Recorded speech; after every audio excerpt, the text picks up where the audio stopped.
Je vais voir ici la multiplication donc, de deux complexes, de nombres complexes, a plus bj et c plus dj, mais pas en forme rectangulaire, parce que bon, je vais faire en forme polaire, parce que c'est plus facile, ça introduit des rotations, et c'est plus facile pour la multiplication.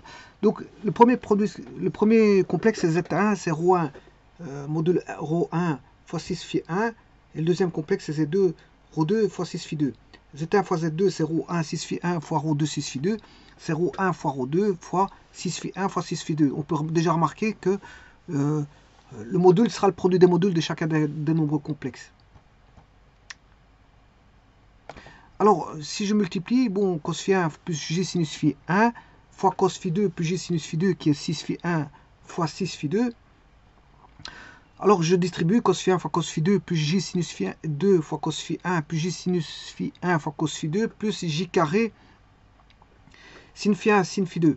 Alors, j carré ça fait moins 1, donc on aura cos phi 1 cos phi 2 moins sin phi 1 sin phi 2 qui fait une formule trigonométrique qui est cos phi 1 plus phi 2. Alors, les nombres complexes, on aura j cosinus phi 1 sinus phi 2 plus j sinus phi 1 cosinus phi 2.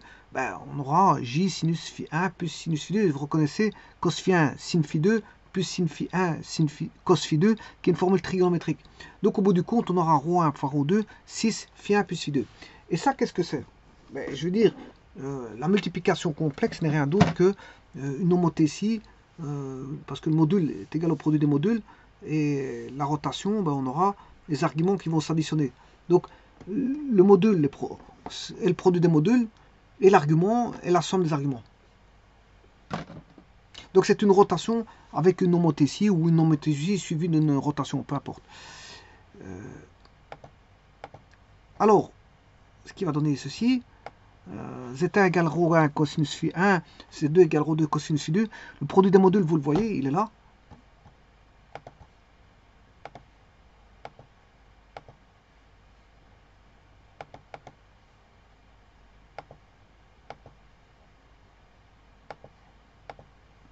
Et au niveau de la rotation, on a 6 phi 1 plus phi 2.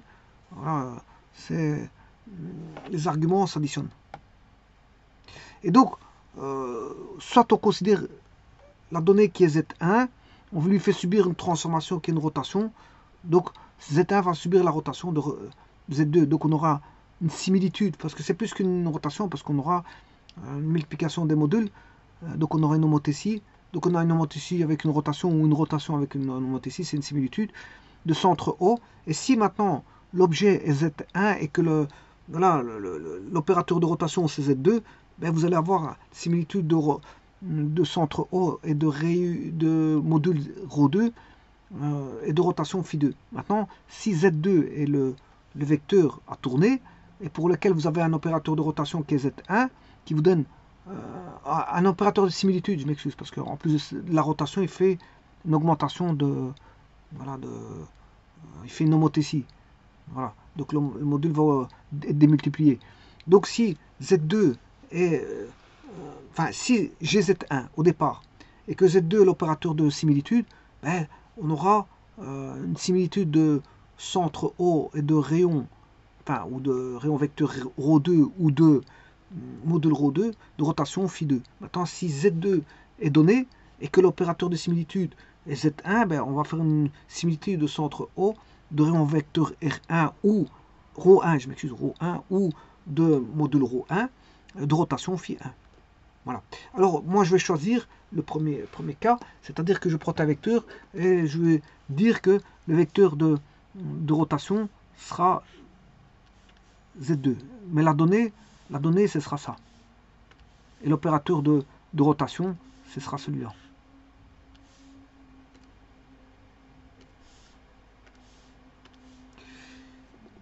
Donc on a le complexe donné et l'opérateur de rotation mis sous forme d'un complexe.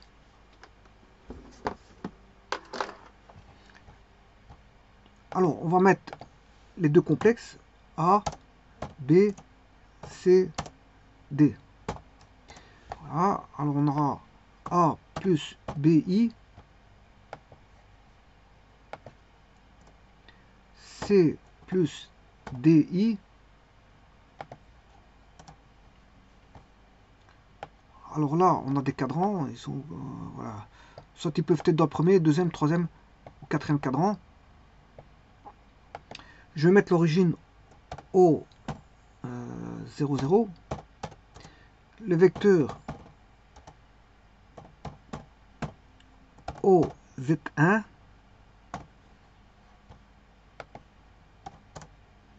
Le vecteur au Z2.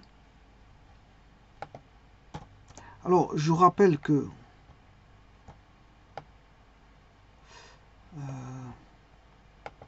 Z1 est le vecteur donné. C'est moi qui le choisis, hein, parce que j'aurais pu dire que le donné, c'est le Z2, mais ici, je considère que celui-ci, c'est celui qui est donné. Le vecteur de rotation, ça va être celui-ci. Couleur, je vais mettre en vert. Style un peu plus gros. Et alors, je vais mettre en... celui qui permet de faire la rotation, c'est celui en trait interrompu.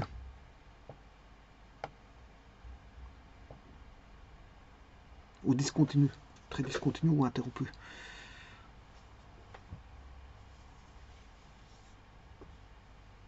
Donc ça veut dire que je vais tourner Z1. Alors comment faire ça? Je vais mettre un point sur l'axe X pour définir l'angle. Alors j'ai un angle qui fait O Z2, voilà, qui est ici 31,43, et un angle O Z1 qui fait, bon, il se met l'un sur l'autre, on voit plus rien, 51,15. Voilà. Alors la rotation va donner la somme des deux. Voilà. Si je fais Z indice 1 fois Z indice 2, ça donne un vecteur Z3 qui je ne sais pas où ce qu'il est. Il faut faire un zoom. Voilà. Donc ce sera le vecteur au Z3.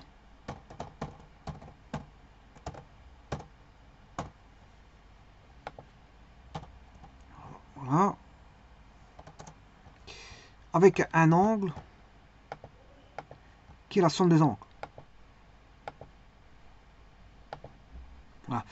Alors 82.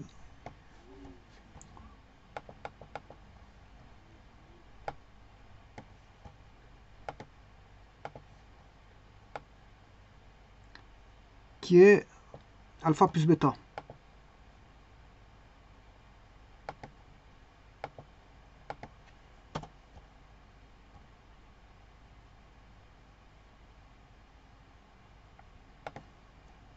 Voilà.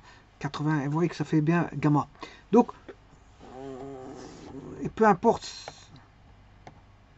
l'endroit où il va être, premier, deuxième cadran, troisième cadran, voilà, vous voyez que 210 plus 31, c'est 242.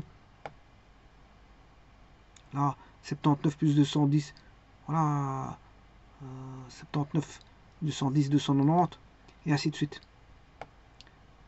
Et le module de Z3, ça sera le module de Z1 fois le module de Z2, c'est-à-dire on aura SQRT de A carré plus B carré fois le module du deuxième complexe qui est C carré plus D carré. C'est 33,76. Donc il va se trouver sur un cercle de rayon X carré plus Y carré égale E carré.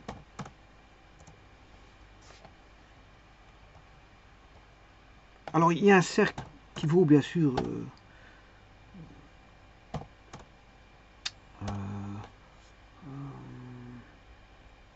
A carré, SQRT qui vaut A carré plus B carré.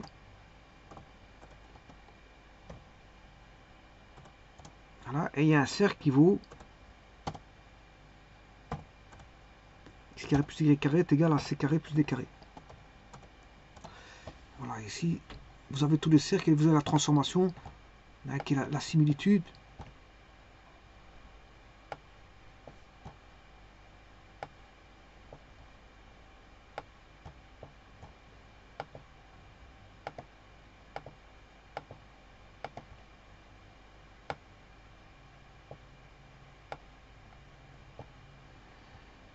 Alors bien sûr ici c'est l'opérateur de rotation.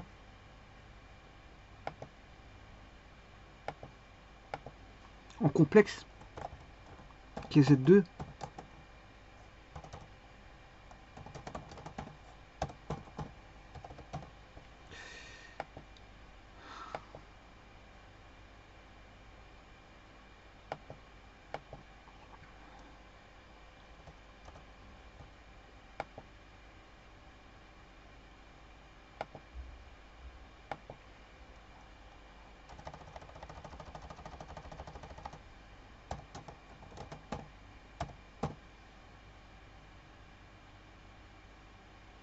Ah ouais, c'est plutôt ici.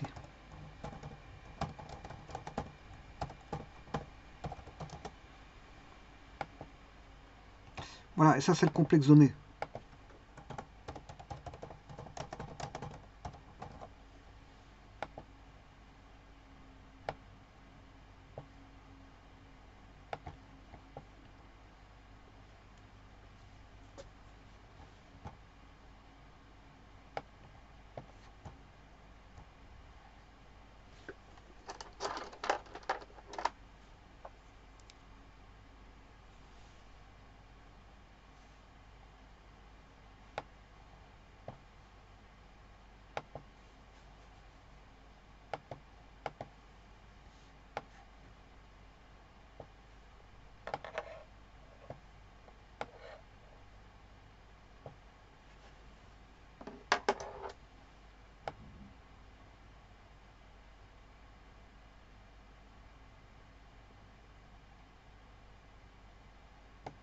Si je change l'opérateur de rotation, donc la similitude change.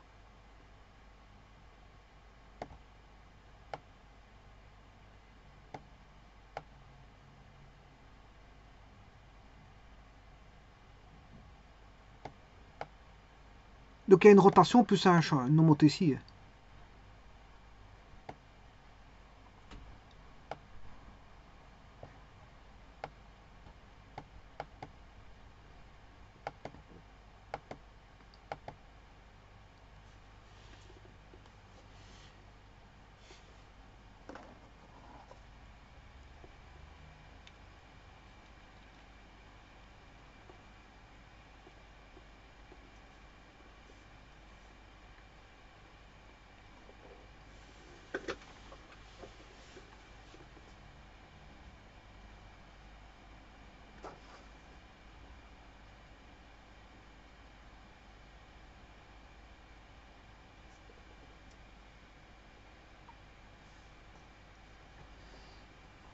Donc la multiplication, c'est rien d'autre qu'une transformation qui est une similitude. C'est-à-dire une homothétie avec une rotation ou inversement, une rotation avec une similitude. Une rotation avec une homothétie. Donc là, vous reconnaissez le vecteur de rotation qui est en vert. En rouge, c'est le vecteur, enfin le complexe donné au départ. L'opérateur de rotation qui est un complexe. Et en finalité, le résultat qui est bien sûr la multiplication de l'opérateur qui est de rotation avec le complexe de départ qui donne bien sûr un nouveau complexe qui est égal au produit des modules de celui du complexe de départ avec son opérateur de rotation, et au niveau de l'argument, ben, c'est une somme des arguments. Les arguments s'additionnent.